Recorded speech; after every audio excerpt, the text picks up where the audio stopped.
নমস্কার, welcome to my channel Astronimation. Shanidev 30শে June থেকে বক্রী অবস্থায় চলে যাচ্ছে বা স্যাটার্ন রেট্রোগেট হয়ে যাচ্ছে। এই যে স্যাটার্ন রেট্রোগেট হয়ে যাচ্ছে বা শনিদেব বক্রী অবস্থায় চলে যাচ্ছে, সেটা সিংহ লগ্নের মানুষজনের ওপর কী প্রভাব বিস্তার করবে আজকে এই ভিডিওর মাধ্যমে সেটা নিয়ে আলোচনা করব। প্রথমেই আমরা জানবো রেট্রোগেট কথাটার মানে কি। এই যে শনিদেবের রেট্রোগেট হয়ে যাওয়া বা বক্রী অবস্থায় চলে যাওয়া, এটার মানেটা কি এবং এর এফেক্ট কি কি হতে পারে। প্রথমেই আমরা জানবো যে শনিদেবের বক্রী অবস্থাটার মানে কি, সেটার এফেক্ট কি হয়, কি হতে পারে। দেখুন, বক্রী অবস্থার মানে হচ্ছে কি, যে প্রত্যেকটা প্ল্যানেটই তার নিজস্ব গতিবেগে এগোতে থাকে, সে তার সূর্যকে প্রদক্ষিণ করতে থাকে, সেটা আমরা সকলে জানি।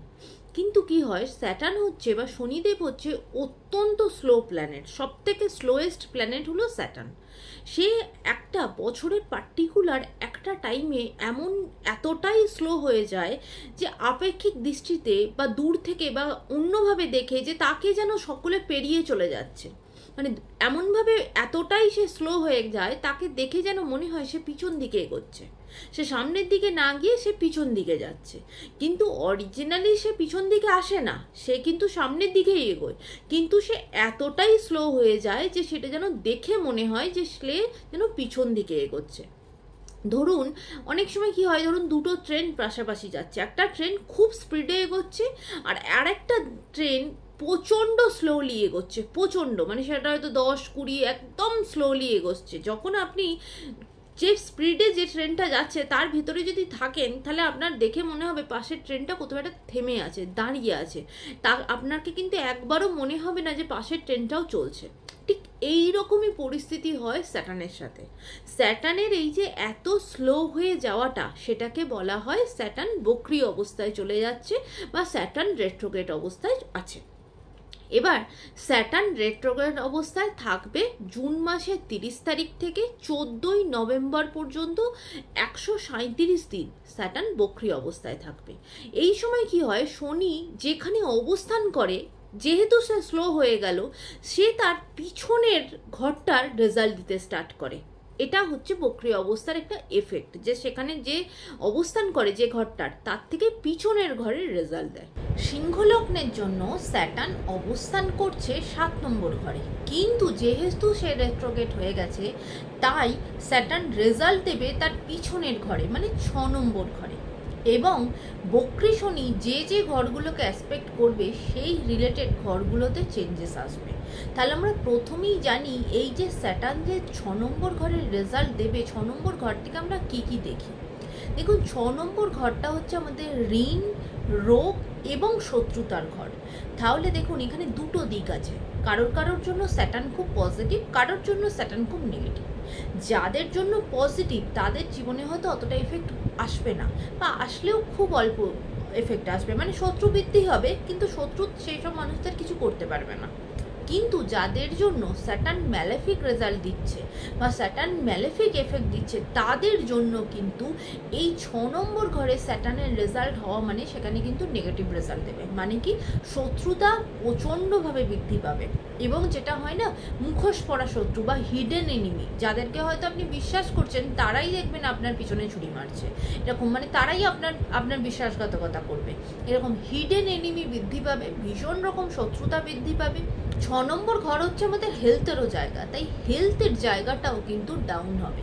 শরীরের দিক থেকেও কিন্তু এই 137 দিন সময়টা কিন্তু ডাউন যাবে, খারাপ যাবে। তার সাথে সাথে 6 নম্বর ঘর আমাদের ঋণ, লোন, এই সব কিছুকে বোঝায়। তাই জন্য চেষ্টা করবেন এই 137 দিন, কারোর যদি বাড়ির লোন নেওয়ার থাকে বা কোনো কিছু লোন রিলেটেড কোনো কিছু কাজ থাকে, সেটা যেন যদি সেটা পিছিয়ে গিয়ে করা যায়। মানে স্যাটার্ন যখন আবার মার্গী অবস্থায় বা 137 দিনের পরে স্যাটার্ন যখন পজিটিভ অবস্থায় আসবে, সে যখন বক্রী অবস্থাটা কেটে যাবে, তখন গিয়ে যদি সেটা নেওয়া যায়। না হলে এই সময়টার মধ্যে যাদের হয়তো অলরেডি লোন চলছে বা নতুন করে যারা লোন নেবে, সেই রিলেটেড জায়গাতে কিন্তু মারাত্মক প্রেশার আসবে, সেখানে কিন্তু একটা অসুবিধার সম্মুখীন আপনাদের হতে হবে। এবার চলে আসি, প্রথমেই বক্রী শনি যে ঘরটাকে দৃষ্টি দিচ্ছে সেটা হলো 9 নম্বর ঘর। দেখুন 9 নম্বর ঘর হচ্ছে আমাদের ভাগ্যের স্থান। তো ভাগ্যের স্থান মানে কি, বক্রী শনি যখনই 9 নম্বর ঘরকে দেখছে, একটা হয় না ভাগ্যের সাথ পাওয়া বা ডেস্টিনি আমাদের যে সাথে আছে, ওই জায়গাটা কিন্তু 137 দিন কোথাও না কোথাও আপনার মনে হবে ভাগ্য কোনোভাবে আপনাকে সাথ দিচ্ছে না। যদি স্যাটার্ন আপনার জন্য নেগেটিভ হয়, এই জায়গাটা কিন্তু আপনাদের ফিল হবে।